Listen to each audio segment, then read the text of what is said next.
अस्सलाम वालेकुम एवरीवन, कैसे हैं आप सब। उम्मीद है आप सब ठीक होंगे, खैरियत से होंगे। Welcome to my channel. तो आज के इस वीडियो में मैं आपके साथ केराटिन का प्रोसीजर और केराटिन रिजल्ट्स शेयर करने जा रही हूं, और साथ ही साथ केराटिन किन बालों पे की जाती है, इसके क्या बेनिफिट्स होते हैं और केराटिन हमारे बालों के लिए क्यों ज़रूरी होती है, ये सब कुछ आज की इस वीडियो में मैं आपसे शेयर करूँगी। तो इन सब को जानने के लिए वीडियो को लास्ट तक देखिएगा ताकि आपको सारी चीज़ें अच्छे से समझ आ सकें। तो आइए चलते हैं, वीडियो को स्टार्ट करते हैं।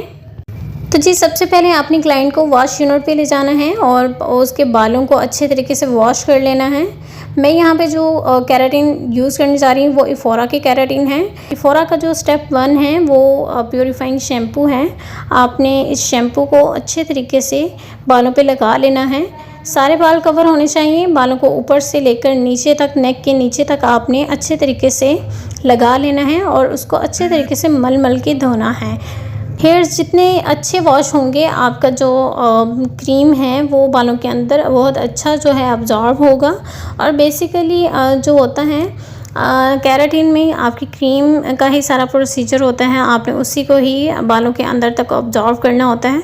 तो जब तक आपका बाल जो है वो अच्छे तरीके से उसके क्यूटिकल्स ओपन नहीं होंगे, तब तक क्रीम जो है वो आपके हेयर्स के अंदर अब्जॉर्ब नहीं होगी।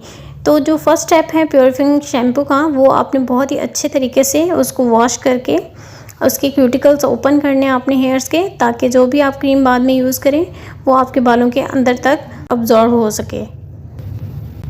तो अगर आपके क्लाइंट के बाल ज़्यादा थिक हैं तो आपको चाहिए कि आप 2 दफ़ा जो है वो शैम्पू कर लें, ताकि जो आपके सारे बाल हैं वो अच्छे तरीके से वॉश हो सकें। उनके अगर कोई बाल रह भी जाता है तो सेकंड वॉश में उसके क्यूटिकल जो हैं वो ओपन हो सकें। अगर तो बाल लाइट होंगे, थिन होगा बाल, तो उस पर आप 1 दफ़ा भी शैम्पू करेंगे तो वो अच्छे तरीके से वॉश हो जाएंगे। लेकिन अगर बाल थिक हैं तो आप 2 दफ़ा जो है शैम्पू करके अच्छे तरीके से हेयर्स को वॉश कर लें। देन जी, आपने इस तरह से लपेट लेना है हेयर्स को अच्छे तरीके से। आपने इसको ड्राई करना है। आपने हेयर्स को फुली ड्राई नहीं करना। अगर तो बाल ज़्यादा डैमेज बाल हैं तो आपने उसको 70% ड्राई करना है, और अगर तो बाल नॉर्मल होगा, वर्जिन बाल होगा, तो आप उसको 50% भी ड्राई कर सकते हैं और 50% आपने वेट छोड़ देना है। देन जी, आपने उन हेयर्स की सेक्शनिंग कर लेनी है। अब हम जी नेक्स्ट हमारा स्टेप है स्टेप 2। हम यहाँ पे क्रीम जो है वो अप्लाई करने जा रहे हैं। बेसिकली ये केराटिन क्रीम है और आपने इसी क्रीम को बालों के अंदर तक अब्जॉर्ब करना है, और उसका प्रोसीजर भी इंशाल्लाह आपसे आगे चल के शेयर करूँगी कि आपने किस तरह से हीट के थ्रू जो है वो सारी क्रीम को हेयर्स के अंदर तक अब्जॉर्ब करना है। तो आपने इस तरह जी सेक्शनिंग करके आपने थोड़े देखें आप गीले बाल हैं और थोड़े ड्राई भी हैं। आपने बिल्कुल ड्राई हेयर्स पे इस क्रीम को नहीं लगाना, थोड़े से वेट होना चाहिए आपका हेयर, ताकि जो क्रीम है वो सारे बालों पे अच्छे तरीके से लग जाए। आपने हेयर्स के छोटे छोटे पार्ट्स लेने हैं, उसको अच्छे तरीके से बालों के अंदर क्रीम को अब्जॉर्ब करना है। कोई भी बाल जो है वो आपका नहीं रहना चाहिए। अगर रह जाएगा तो उस पर केराटिन का प्रोसीजर नहीं होगा और बाल स्ट्रेट भी नहीं होगा। तो आपने इस चीज़ का ध्यान रखना है कि आपने प्रॉपर वे में इस क्रीम को सारे बालों पे अप्लाई करना है। और साथ ही साथ मैं आपसे केराटिन के बेनिफिट्स भी शेयर करती चलूँ। तो केराटिन जो होती है वो बेसिकली उन बालों के लिए बहुत ही बेनिफिशियल होती है जो बाल जो हैं वो ट्रीटेड होते हैं। लाइक अगर आपने हाइलाइट्स करवाए हैं या आपने डाई करवाते रहते हैं तो उसकी वजह से आपका बाल बहुत ही ज़्यादा जो है वो ख़राब हो जाता है, रफ़ हो जाता है। तो उसके रफनेस को ख़त्म करने के लिए, और जो बालों के अंदर केराटिन होता है, तो बेसिकली जो बालों के अंदर केराटिन ख़त्म हो जाती हैं, हम इस प्रोसीजर के थ्रू वो केराटिन जो है रीफ़िल करते हैं बालों के अंदर, ताकि आपका बाल जो है वो रफ़ जो बाल हैं वो रिपेयर हो सके और दोबारा से शाइनी और हेल्थी दिखाई दे। तो ये ट्रीटमेंट उन बालों के लिए बहुत ही बेस्ट है। आपको चाहिए कि आप ये ट्रीटमेंट लें ताकि आपके बाल जो ख़राब हो गए हैं या आपके बालों की ग्रोथ नहीं होती, तो इस केराटिन प्रोसीजर के बाद आपके बालों की ग्रोथ भी होती है और आपके बाल भी स्मूथ और शाइनी हो जाते हैं। आपका ये जो केराटिन होता है ये ज़्यादा देर तक तो नहीं रहता, लेकिन ये 3 to 4 मंथ्स रहता है, लेकिन आपके बाल जो हैं इससे बहुत अच्छे हो जाते हैं। रिबॉन्डिंग और केराटिन में बहुत डिफरेंस होता है। रिबॉन्डिंग एक अलग प्रोसीजर है। रिबॉन्डिंग में आपके बाल जो हैं वो 100% तो स्ट्रेट होते हैं, लेकिन वो चीज़ आपके बालों को थोड़ी जो है वो डैमेज कर देती है।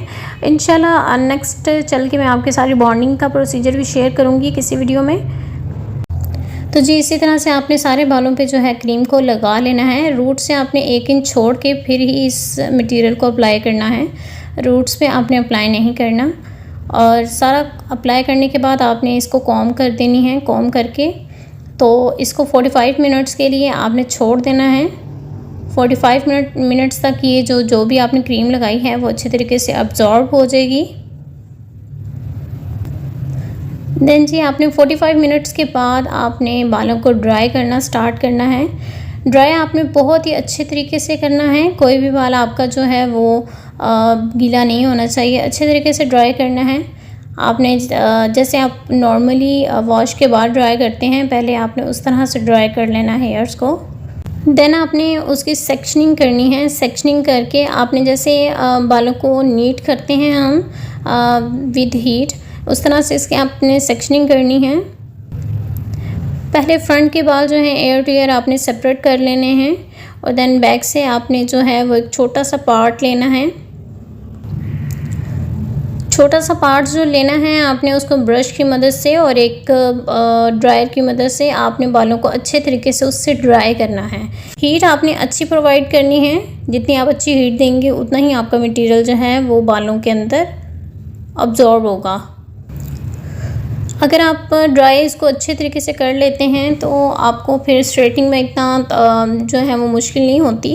बेसिकली मकसद तो सिर्फ यही है कि आपने जो क्रीम लगाई है आपने उसको हीट के थ्रू, चाहे तो आप इससे हीट अच्छी दे दें, ये आप पे डिपेंड करते हैं। अगर आप अच्छे तरीके से ड्राई कर लेते हैं तो आपको स्ट्रेटिंग करने में थोड़ी आसानी हो जाती है। देन जी हेयर ड्राई करने के बाद आपने कोई अच्छा सा स्ट्रेटनर लेना है। केराटिन स्ट्रेटनर मार्केट में अवेलेबल होते हैं। आप कोई भी केराटिन स्ट्रेटनर जो है वो यूज़ कर सकते हैं और उसकी फुल हीट जो है 230 तक होती है, तो उसको आपने 230 तक रख के ही जो है अच्छे तरीके से स्ट्रेट करना होता है। आपने छोटा छोटा सेक्शन लेना है और बारीक सेक्शन लेके स्ट्रेटनिंग को करना है। ये नहीं कि बहुत मोटा मोटा जैसे नॉर्मल स्ट्रेटनिंग होती है, इसकी स्ट्रेटनिंग वैसे नहीं करते। आपने बड़े जो है वो सुकून से, इत्मीनान से और इसको टाइम दे के आपने स्ट्रेट करना है ताकि बालों में शाइन आ जाए। जब तक शाइन नहीं आएगी तो आपने उसको छोड़ना नहीं है, क्योंकि अगर केराटिन का मटेरियल आपके बालों पे रह जाएगा तो वो ज़्यादा लॉन्ग टर्म नहीं चलता।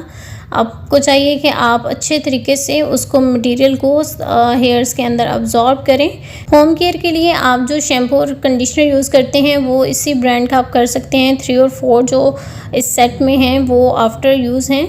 आप वही शैम्पू अगर यूज़ करेंगे तो आपका जो ट्रीटमेंट है वो लॉन्ग टाइम तक रहेगा। तो आपको जो भी आपके सैलून वाले जिससे आपने ट्रीटमेंट लिया है वो आपको सजेस्ट जो भी करेंगे आपने उसी को फॉलो करना है। तो जी स्ट्रेटनिंग के बाद ये थे हमारे फाइनल रिज़ल्ट्स।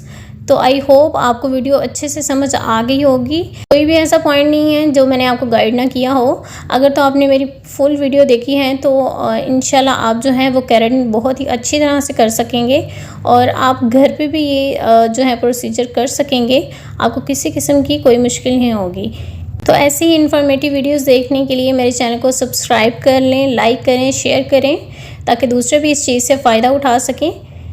एक नई वीडियो तक मुझे दें इजाज़त। अल्लाह हाफिज़।